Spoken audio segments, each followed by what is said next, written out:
सबको जय मसीह की। प्रभु यीशु मसीह के नाम में मैं विश्वास करता हूं कि आप सब ब्लेस है और ज्यादा आशीषित हो रहे हैं परमेश्वर के वचनों के साथ, परमेश्वर के अनुग्रह के साथ। सो आज आपका मैं स्वागत करता हूं हमारे YouTube चैनल जिंदा वचन पे। और आज का हमारा जो टॉपिक है जिस पे हम बात करने जा रहे हैं वो है परमेश्वर में स्थिर कैसे रहे। सो आइए भाई बहनों, भजन संहिता 91 उसकी एक आयत के थ्रू हम जानते हैं कि परमेश्वर ने अपने वचन के साथ हमें कैसे समझाया है। जो परम प्रधान के छाए हुए स्थान में बैठा रहे वह सर्वशक्तिमान की छाया में ठिकाना पाएगा।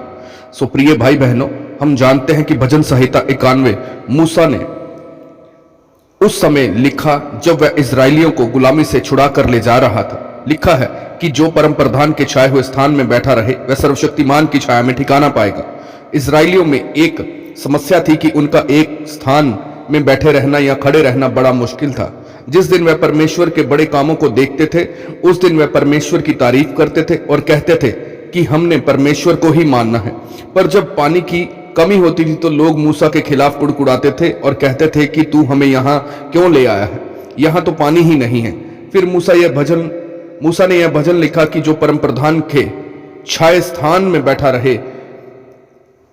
रहे का मतलब यशब, मतलब पानी मिले या ना मिले, आशीष आए या ना आए, बस बैठा रहे। फिर वह व्यक्ति सर्वशक्तिमान की छाया में ठिकाना पाएगा। छाया का मतलब है सुरक्षा।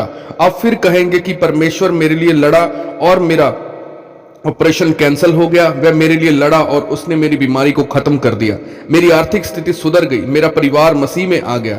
परमेश्वर जब आपका शरण स्थान बन जाएगा, शरण स्थान वह जगह होती थी जहां कोई पापी जाकर रहता था और फिर उसके पापों का बदला उससे नहीं लिया जाता था। उस समय लोगों का पापों का बदला उन्हें मार कर लिया जाता था, पर जो लोग शरण स्थान में भाग जाते थे उन्हें नहीं मारा जाता था।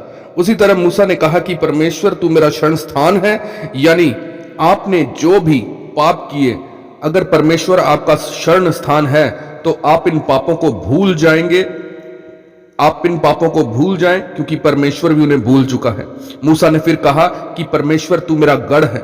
गढ़ शब्द बाइबल में पहली बार 2 शमूएल में आया जब दाऊद प्रार्थना कर रहा था कि परमेश्वर तू मेरा गढ़ है।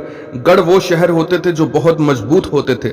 उनकी बाहर की 4 दीवारियां पीतल की या बड़े पत्थरों की होती थी और उन पर रथ भी खड़े रहते थे ताकि कोई भी दुश्मन नगर में आकर हमला ना कर पाए। दाऊद ने कहा कि परमेश्वर तू मेरा गढ़ है, यानी कि अगर आपका विश्वास परमेश्वर पर है और आप यह समझते हैं कि यीशु मसीह आपका गढ़ है तो आपको घबराने की या भागने की जरूरत नहीं है। आपका गढ़ प्रभु यीशु मसीह है। आपका कारोबार सुरक्षित है, आपकी जॉब सुरक्षित है, आपका फाइनेंस सुरक्षित है, आपकी फैमिली सुरक्षित है, आपकी हर एक चीज जो आपके साथ जुड़ी हुई है वो सुरक्षित है। आपका फ्यूचर सुरक्षित है, जो भी आपका विजन, आपका टारगेट है, आप जो भी अचीव करना चाहते हैं वो सब सुरक्षित है। आपका परिवार इस गढ़ में सुरक्षित है। जब आप परमेश्वर में आते हैं तो जरूरी है कि उस स्थान में बैठे रहना। पर आज मसीह लोगों में एक बड़ी समस्या है कि वह इधर उधर बहुत भागते हैं, इसलिए उनकी गवाही भी देरी के साथ बनती है। परमेश्वर यह चाहते हैं कि आप गवाही से ज्यादा परमेश्वर से प्यार करें। जब आप परमेश्वर के साथ प्यार करते हैं और परमेश्वर की हजूरी में परमेश्वर के लिए जाते हैं, ना कि अपनी गवाही के लिए, तो फिर आप उस गवाही को भी अपने जीवन में बनता हुआ अवश्य देखेंगे। यीशु मसीह के नाम में आमीन, हालेलुया। आइए सब मिलकर प्रार्थना करते हैं। हे सर्वशक्तिमान परमेश्वर, सचमुच जो आपके छाए हुए स्थान में बैठा रहे वह आपकी छाया में ठिकाना पाता है। पिता, आप हमारे शरण स्थान हैं, आप हमारे गढ़ हैं। हम अंगीकार करते हैं कि हम चाहे आशीष मिले या ना मिले, आपके छाए हुए स्थान में हमेशा हमेशा के लिए बैठे रहेंगे। प्रभु यीशु मसीह के सामर्थ्य नाम में आमीन, हालेलुया। सो प्रिय भाई बहनों, आपने आज इस वचन के थ्रू जाना कि कैसे हमें परमेश्वर के साथ स्थिरता के साथ रहना है और उसके छाए हुए स्थान में बैठे रहना है। सो मैं विश्वास करता हूं कि आप इस वचन के थ्रू द्वारा ब्लेस होने जा रहे हैं और बहुत ज्यादा ब्लेस हो रहे हैं, यही मेरा विश्वास है। सो सबको जय मसीह की। God bless you all. प्रभु आपको आशीषित करे। आमीन, हालेलुया, हालेलुया, हालेलुया।